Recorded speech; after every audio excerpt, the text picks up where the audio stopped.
వైఎస్ఆర్సీపీ అధినేత మాజీ CM YS Jaganmohan Reddy పర్యటనల సందర్భంగా పోలీస్ శాఖ వ్యవహరిస్తున్న తీరుపై సర్వత్రా విమర్శలు వెల్లువెత్తుతున్నాయి. మాజీ సీఎం హోదాలో ఆయనకు జెడ్+ సెక్యూరిటీ కింద భద్రత కల్పించడం లేదు, ఎక్కడికి వెళ్లినా నిర్లక్ష్యం ప్రదర్శిస్తున్నారు. ఈ వ్యవహారంపై వైఎస్ఆర్సీపీ ఆందోళన వ్యక్తం చేస్తూ వస్తున్న సంగతి తెలిసిందే. అయితే తాజాగా పొదిలి పర్యటనలో ఓ అడుగు ముందుకు వేసి పోలీసులు దుర్మార్గంగా వ్యవహరించారన్నారు వైసీపీ నేతలు. ఇక జగన్ పొదిలి పర్యటన సందర్భంగా అధికార పార్టీ టీడీపీ పోలీసింగ్ కనిపించింది. నిరసన పేరిట ఉద్రిక్తతలకు కారణమైన టీడీపీ వాళ్లను వదిలేసి వైఎస్ఆర్సీపీ కార్యకర్తలను పోలీసులు లక్ష్యంగా చేసుకున్నారు. గొడవ చేశారంటూ ఇప్పటికే 15 మంది కార్యకర్తలను అదుపులోకి తీసుకున్నారు. వాళ్లపై BNS సెక్షన్ 109 కింద కేసులు అంటే హత్యాయత్నం కేసు పెట్టాలని చూస్తున్నారని తెలుస్తోందన్నారు. అయితే గొడవలు చేసిన వారిని వదిలిపెట్టి వైఎస్ఆర్సీపీ కార్యకర్తలపై కేసులు పెట్టడం సరైన పద్ధతి కాదని పార్టీ జిల్లా అధ్యక్షుడు ఎమ్మెల్యే బూచేపల్లి శివప్రసాద్ రెడ్డి అంటున్నారు. గిట్టుబాటు ధర లేక అల్లాడిపోతున్న రైతులను పరామర్శించేందుకు పొదిలి పొగాకు బోర్డుకు వైఎస్ జగన్ వెళ్లారు. అయితే ఆ పర్యటనలో జగన్ కాన్వాయ్ ని లక్ష్యంగా చేసుకుని టీడీపీ శ్రేణులు దాడికి దిగాయి. నల్ల బెలూన్లు, ప్లకార్డులను ప్రదర్శిస్తూ వైఎస్ఆర్సీపీ శ్రేణులని రెచ్చగొట్టే ప్రయత్నం చేశాయి. ఈ క్రమంలో మహిళలను ముందుంచి టీడీపీ కార్యకర్తలు కొందరు రాళ్ల దాడికి పాల్పడ్డారు. తిరిగి వైఎస్ఆర్సీపీ వాళ్లే ఈ దాడికి పాల్పడ్డారంటూ ఇప్పుడు కేసులు పెడుతున్నారన్నారు.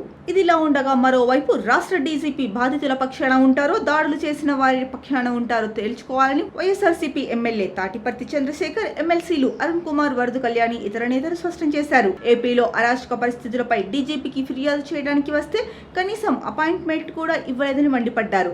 సాక్షి కార్యాలయాలపై దాడులు, పొదిలిలో రైతులపై అక్రమ కేసులు, శాంతి భద్రతల పరిరక్షణలో ప్రభుత్వ వైఫల్యం, మాజీ సీఎం వైఎస్ జగన్ కార్యక్రమాలకు భద్రత కల్పించకపోవడం, మహిళలపై అఘాయిత్యాలు తదితర అంశాలపై వారు నిన్న అదనపు డీజీ మధుసూదన్ రెడ్డిని కలిసి ఫిర్యాదు చేశారు. అనంతరం ఎమ్మెల్యే చంద్రశేఖర్ మీడియాతో మాట్లాడుతూ ఈ ఏడాది కాలంలో ఒక్కసారి కూడా డీజీపీ అపాయింట్మెంట్ ఇవ్వలేదు. అదనపు డీజీకి చాలా అంశాలపై ఫిర్యాదు చేశాం. దర్శిలో మా వారిపై టీడీపీ గూండాలు దాడి చేస్తే మా వారిపైనే 15 అక్రమ కేసులు పెట్టారని అన్నారు. బాధితులకు కాకుండా టీడీపీ గూండాలకే పోలీసులు రక్షణ కల్పిస్తున్నారన్నారు. ప్రతిపక్ష నాయకుడైన వైఎస్ జగన్ పర్యటనలకి ఉద్దేశపూర్వకంగానే భద్రత కల్పించడం లేదు. జగన్ కాన్వాయ్ పై రాళ్ల దాడి చేసిన వారికి పోలీసులు అండగా నిలబడ్డారన్నారు. ఇక పొదిలి, గుంటూరు, రామగిరి, తెనాలి ప్రాంతాల్లో వైఎస్ జగన్ పర్యటనలో ప్రజలు భారీగా వచ్చినా తగిన భద్రత కల్పించలేదు. ఇందులో లోకేష్ టీడీపీ పాత్రపై విచారణ చేయాలి.